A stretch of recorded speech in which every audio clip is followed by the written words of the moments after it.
Hello everyone, I am your friend Sriya Devesh Thakur, and in today's video we are going to discuss about how a legal hire can file a income tax return in case of a deceased assessee.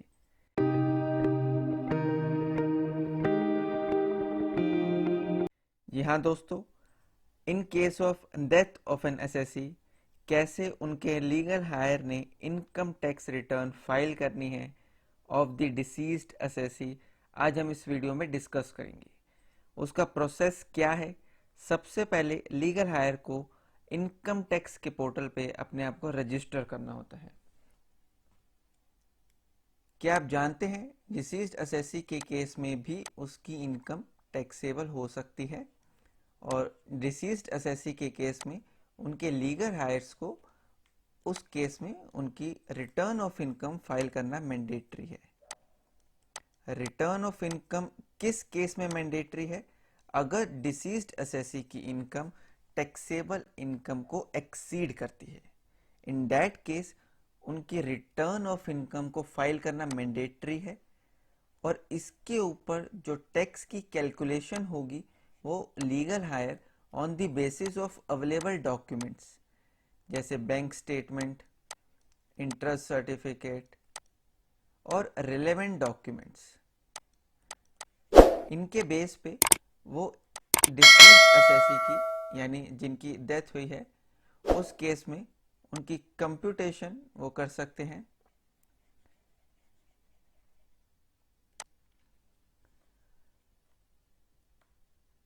Deceased assessee के case में computation के बाद जो income tax liability बनती है, in case कोई आपकी income tax liability calculate होके आती है, इन दैट केस उसमें लीगल हायर को उस इनकम टैक्स लायबिलिटी को पे ऑफ करना है गवर्नमेंट को। और ये सारा प्रोसेस उनको सबसे पहले इनकम टैक्स पोर्टल पे आके अपने आप को एज लीगल हायर रजिस्टर करना है। और ये जो इनकम की कैलकुलेशन है वो till the date of death होगी। सपोज आप फाइनेंशियल ईयर 1920 की अगर आईटीआर भरना चाहते हैं जिसका पीरियड 1 अप्रैल 19 से स्टार्ट हुआ था, हम सपोज करते हैं कि असेसी की डेथ हमारी 30 जनवरी 2020 को हुई है, तो इस पीरियड के अंदर उस असेसी की जितनी भी इनकम है वो लीगल हायर उसको कैलकुलेट करेगा on the basis of available documents, और वो उसकी कंप्यूटेशन निकाल के उस असेसी के बिहाफ पे इनकम टैक्स डिपार्टमेंट को उसकी पेमेंट करेगा। After getting registered on the income tax portal, जो कि अभी हम प्रोसेस देखेंगे कैसे आप इनकम टैक्स के पोर्टल पे एज लीगल हायर अपने आप को रजिस्टर कर सकते हैं to act on behalf of another, ताकि आप उस असेसी की इनकम टैक्स रिलेटेड वो सारा प्रोसेस कर सकें जो वो कर सकता था। डिसीज्ड असेसी के केस में एक और खास बात, अगर कोई income after the date of death आती है, यानी अगर कोई इनकम इस असेसी की 30 जनवरी 2020 के बाद अर्न होती है, वो इनकम लीगल हायर अपनी इनकम के साथ क्लब करेगा और अपनी आईटीआर में उसको शो करेगा। अब गाइस देखते हैं कैसे आपने इनकम टैक्स पोर्टल पे अपने आप को रजिस्टर करना है टू बी अ रिप्रेजेंटेटिव, ताकि आप उस डिसीज्ड असेसी की इनकम टैक्स रिलेटेड सारी फॉर्मेलिटीज को पूरा कर सकें। यह है गाइस हमारा इनकम टैक्स पोर्टल, जो कि लीगल हायर अपने इनकम टैक्स पोर्टल को लॉगिन करेगा। यहाँ पे वो इनकम टैक्स डिपार्टमेंट से एज रिप्रेजेंटेटिव ऑफ डिसीज्ड वो परमिशन लेगा कि क्या मैं ई फाइलिंग जो कि डिसीज्ड की है, इन केस अगर वो अलाइव होता तो जितनी फॉर्मेलिटी उसने करनी थी डिसीज्ड के केस में आफ्टर हिज डेथ, क्या वो अब मैं कर सकता हूँ as a legal higher.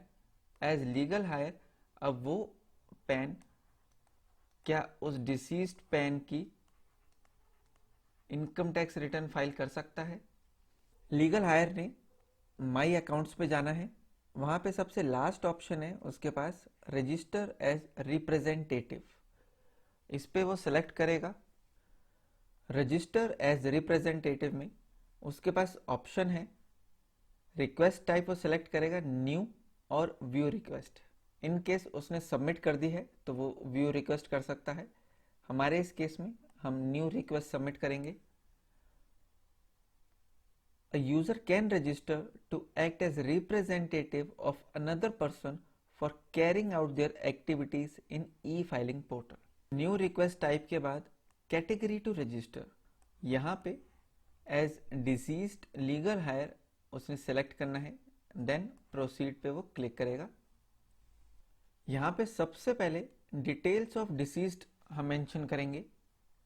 Pan of deceased, यहाँ पे आप उस डिसीज्ड असेसी का पैन मेंशन करेंगे।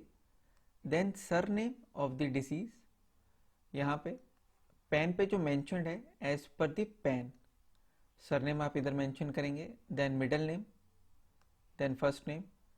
यहाँ पे डेट ऑफ डेथ, ये आपकी डेथ सर्टिफिकेट से मैच करनी चाहिए। Then details of bank account of legal heir, यहाँ पे आप bank account of legal heir mention करेंगे। Account type IFSC code, then bank name. Copy of PAN card of the deceased, यहाँ पे आप उसे अटैच करेंगे। Copy of the deceased, copy of PAN card of the deceased. Then copy of PAN card of legal heir, आप legal heir के PAN card को attach करेंगे। Copy of death certificate, यहाँ पे आप अटैच करेंगे। Then copy of legal heir proof as per the norms mentioned in e filing portal. अब सबसे पहले ये देख लेते हैं कि as legal heir proof income tax department किसको प्रूफ मानता है और इसके क्या नॉर्म्स हैं। The registration of legal hire is for the purpose of filing income tax return on behalf of deceased person. Please upload the PDF document maximum size 1 MB, death certificate, PAN card of the deceased, PAN card of the legal hire and legal hire certificate. अब legal higher certificate के लिए क्या documents हैं जो income tax department उसे accept करेगा।